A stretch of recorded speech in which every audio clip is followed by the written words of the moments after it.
Welcome to Just Break Up, the podcast about love, heartbreak, and all the relationship advice you don't want to hear. My name is Sierra DeMulder. And I'm Sam Blackwell. And today we're going to answer a letter from somebody who doesn't want to cheat, but is really drawn to her very exciting coworker. Hot. But before we begin, we just want to give you our Surgeon General's warning, which is that Sierra and I are not licensed mental health practitioners. No, and we don't condone cheating. We're not professionals. We're not pros in any of this. So please take our advice as you see fit. We're only here to offer our humble musings to hopefully shed some understanding and maybe some laughs about the incredibly rewarding, but mostly confusing experience that is love. All right, today's letter is coming to us from Professional Crush, whose pronouns are she, her, who is writing to us from Confused USA. Hi, Sam and Sierra. I love listening to you and hearing your thoughtful and kind perspectives. I hope you might be able to give me some advice on a situation. I'm in a happy monogamous marriage, and I really love my spouse, he, him, and our life together. My spouse and I have been married for 5 years, but we've been together for 15, and I know I want to grow old with him. He's my person. We are very compatible in many ways, and he's really kind and thoughtful, and we find strength in each other. But I have a crush on a friend, he, him, and it's clear that my friend feels the same about me. My friend is in the same profession, but doesn't work with me. I see him about once a year, but we regularly email and Zoom. He is also in a monogamous marriage. When we're together, we often stay up late talking, and we just really enjoy being around each other. We talk about the highs and the lows of our complicated profession, but also about our lives and parts that are easy and hard and good and bad. These conversations are really important to me personally, but also professionally, as he's connected to some of my professional work and successes. I can't deny that one of the things I like about spending time with this friend is that it's so clear that he finds me interesting, smart, and attractive. I know my spouse also finds me interesting and smart and attractive, but this is more exciting, and maybe because it feels a little wrong. My spouse has never met this friend, but he knows about him and is supportive of our friendship. Although my spouse doesn't really know how much time we spend together, just the two of us, I don't lie to him, but I also don't volunteer a lot of information about this relationship. Nothing has happened between my friend and I, but there has been a few times where it felt kind of close. I always make sure to only spend time together in public places, although he has casually suggested private spaces a few times, and I've resisted. I do not have any intention of cheating on my spouse, ever, but also the thought of something new is so exciting. So I need help. Can I continue this relationship that is so important to me, both personally and professionally? Or should I work on pushing him away to create some distance between us and these feelings? All right, Professional Crush, thank you so much for writing to us. I think that this situation that you're in is a really good reminder to all of us that despite what we might think about monogamy and how we're supposed to be when we're in a monogamous relationship, it's also very possible for us to continue to meet new people that we develop crushes on, right? Like it's like so normal that would happen. And I think sometimes we expect that that would just stop once we find, quote unquote, our person, right? Like that, oh, this person that I'm with completes me. Why would I ever want to be with someone else or entertain the idea of being with someone else, right? And I think part of the work that we can do to help demonogamize our understanding of the world is to remind ourselves that we are human and new people are going to come into our lives and be exciting and interesting. Our attraction to them might be really real for us. Like those are all really understandable things. And also, we are not just driven solely by our impulses. We can also make intentional decisions to make sure that we're living in the values and agreements that we have with ourselves and other people. And I think it's empowering to think about it in that way because it means that we are the ones who are making the choices to be in relationship with the people that we love. And I think that is really beautiful. So we're going to talk a little bit about how to maybe manage this particular situation, but we're also just going to humanize the reality that crushes happen in relationships and that is okay. It doesn't mean that we're doing anything wrong. So we will get into that in just a second. But for right now, we're going to take a short break. All right, welcome back, friends, and welcome to our Darlene Letter Writer. I totally agree with everything that Sam said, just the idea that this is normal. It's not evil. Sure, it can feel fun, and it can feel passionate and confusing. And at the same time, because multiple opposing things can be true at the same time, we can make choices around our behaviors, around our boundaries, that align with our goals more than they align with our immediate desires, our long-term goals, I should say. I want to just say to you, as somebody who has chronically loved flirting and chronically sought affirmation externally and chronically made decisions that were out of alignment with my long-term goals in while seeking that external affirmation, I just want to say this is not only all really relatable, but you are 100% capable of making decisions that keep you in alignment with your relationship, with your goals, with your agreements. I think that these situations, like you wrote in the letter, like they feel a little wrong. They feel so sparkly and new and exciting that, his respect and adoration of you will never feel the same as your husband's, respect and adoration of you. Because they're different. But let me remind you how they're different. It's like sparkly fake gems, fool's gold. And then there's the real shit that has like the exchange rate, that has like the long lasting value. And I think we're old enough, we're mature enough, we're thoughtful enough to recognize the pros and cons of both. Oh, of course you feel good hanging out with this person. Of course, you're not a monster. Everybody loves to feel, everybody loves to feel interesting and desired and connected. That's the other thing I liked about Sam's little intro before the break was that I think it's also about demonogamizing our brains and our brain's expectation of ourselves, and sort of humanizing the fact that other people's interest in us and connection with other souls outside of our monogamous partners, if we choose to be monogamous, can be really rewarding, and not just in a superficial fool's gold kind of way. I'm going to tell you in 10 minutes to buckle down and make sure you're acting within your values and upholding some boundaries that help you do that. For sure. I'm going to say that in 10 minutes. But right now I want to say that it's actually important to me that me and my spouse have relationships that make us feel excited and valued and I want you to intellectualize this a little and be there are really positive things about this friendship. I need to work extra hard so that I can maintain these positive things while living in alignment with my values and not putting either of us in situations that is going to get us in trouble. You know what I mean? I am not, I think Sam thinks you want to cheat on your husband. I'm not totally convinced. And neither of us are right or wrong. No, I don't think she wants to. She said it in her letter. She doesn't want to, but I also know things can happen. So how about this? In first reading this letter, I trusted you. Mm-hmm. I trusted more than maybe Sam. And not in a capital T trust, whatever. I'm gonna lose this thread because it's not making the point that I want to make. The point I want to make is, I see the value in this friendship. I see the value in it, and it might be a value that exists outside of our very monogamized understanding of connection, right? And I see the threat too.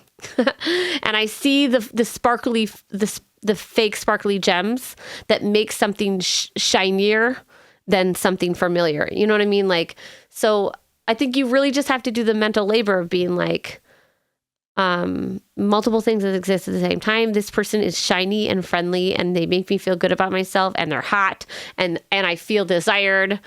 And that's part of the reason why I'm drawn to them. But then you also have to, something that I did that really helped is like recognizing how that gets really old.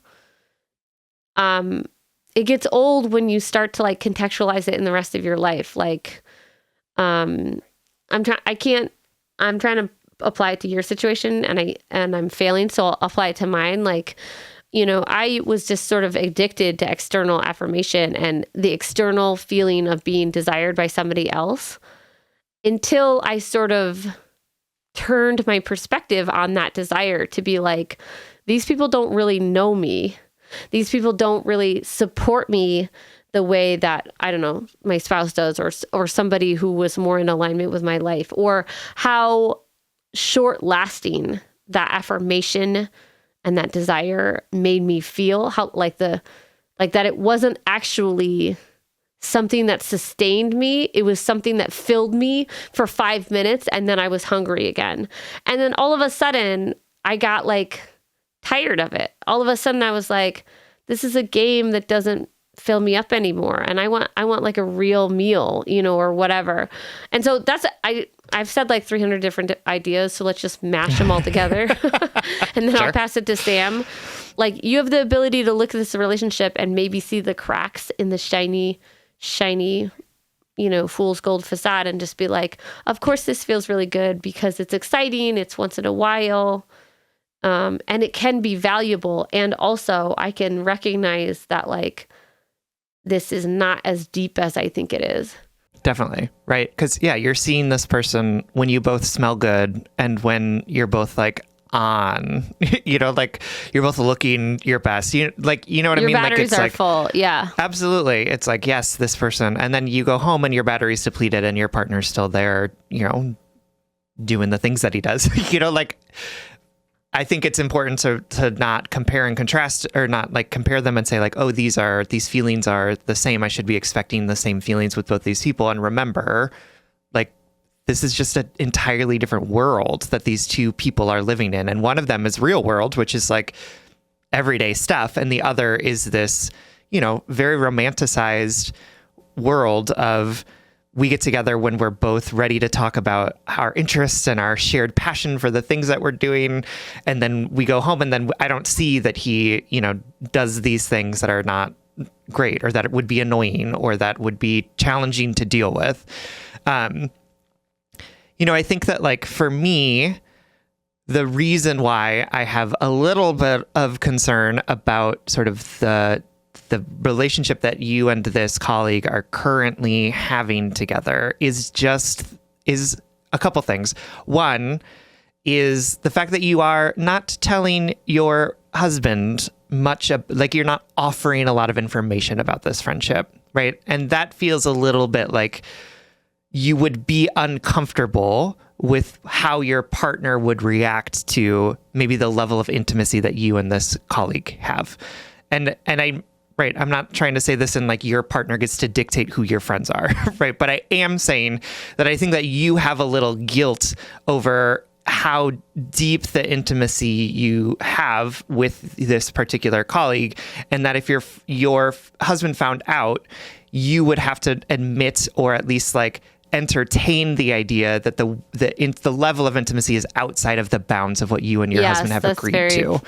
Smart. And so I want you to consider for yourself, like, what am I doing and why am I withholding information about this friendship with my husband, right?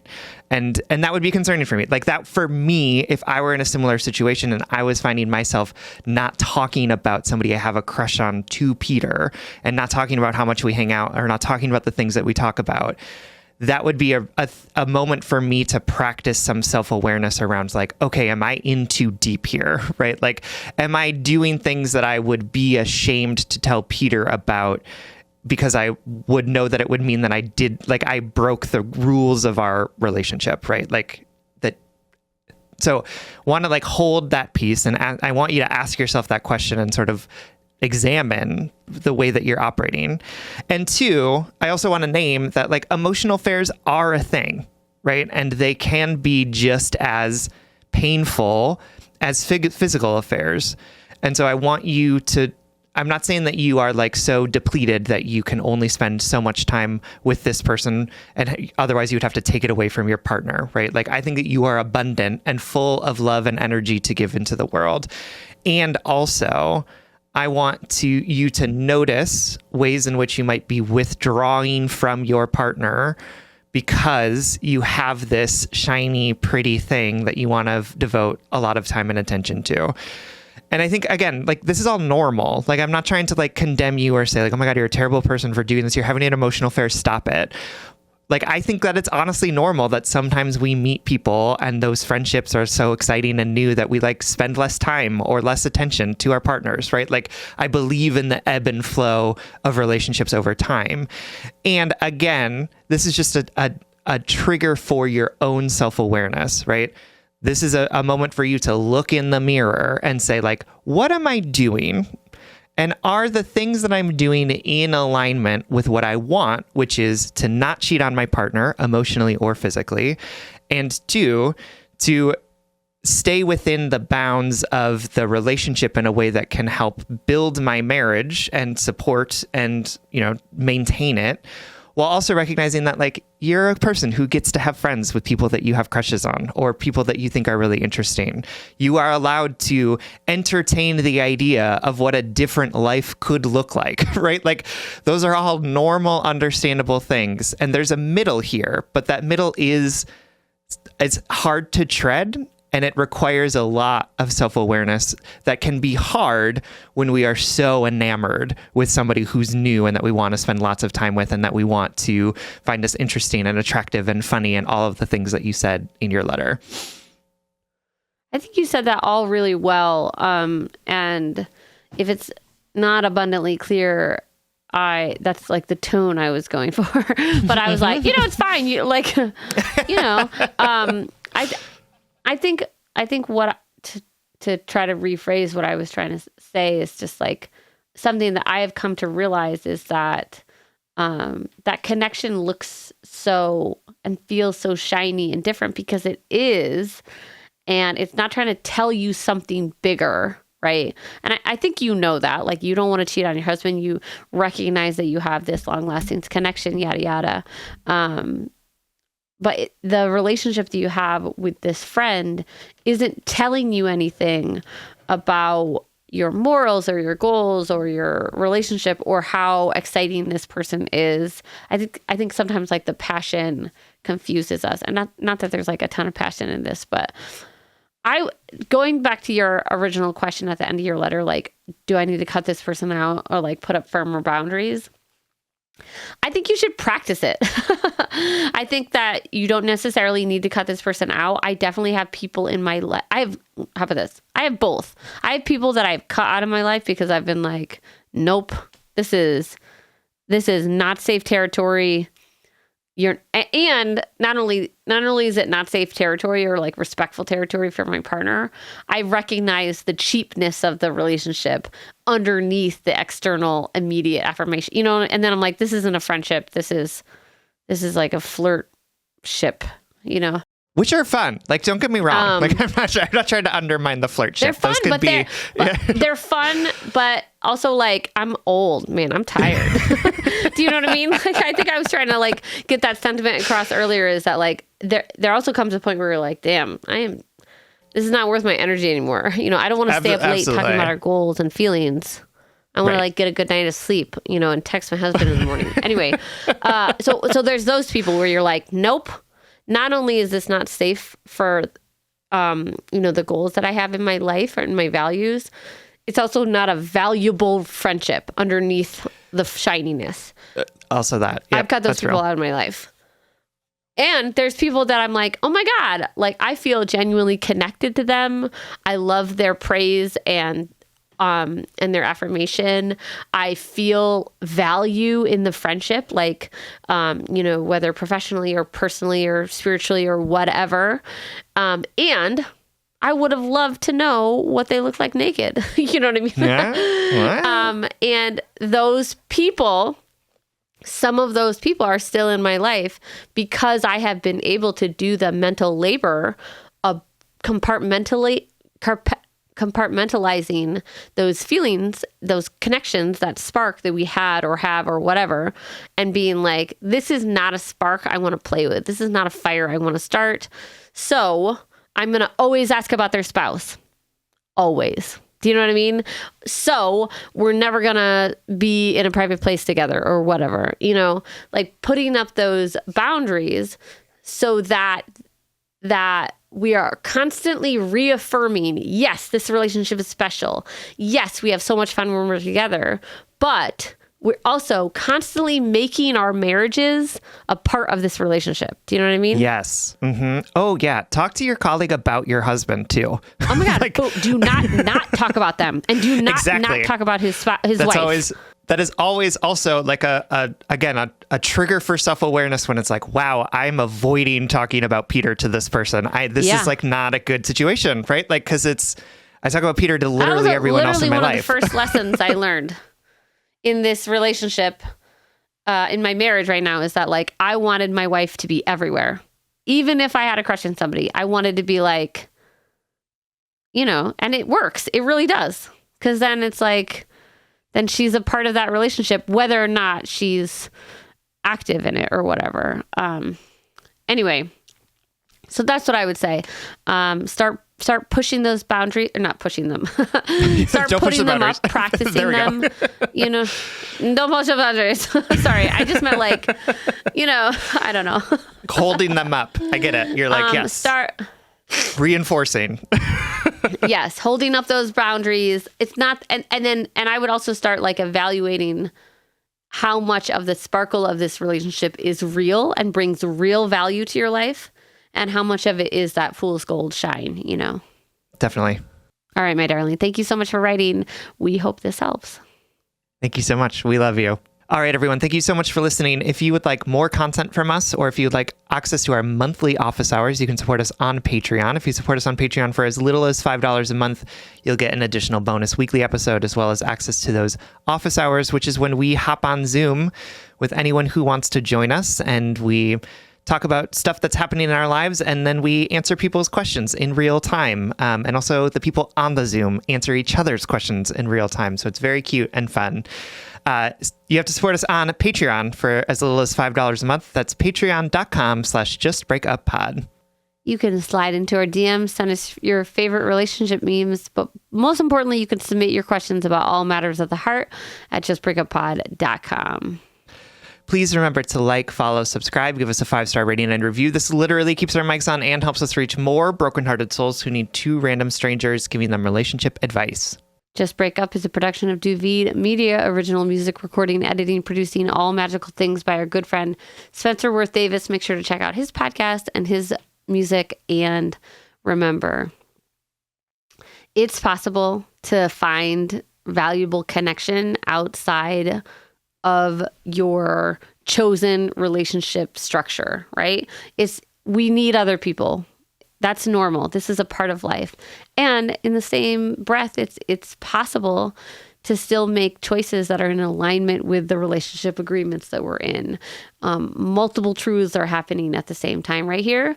And we can always practice. We can always practice reinforcing our values, talking about our partners, not going to those private spaces. Like we can always strengthen those muscles of being in alignment with ourselves. And if all else fails, just break up.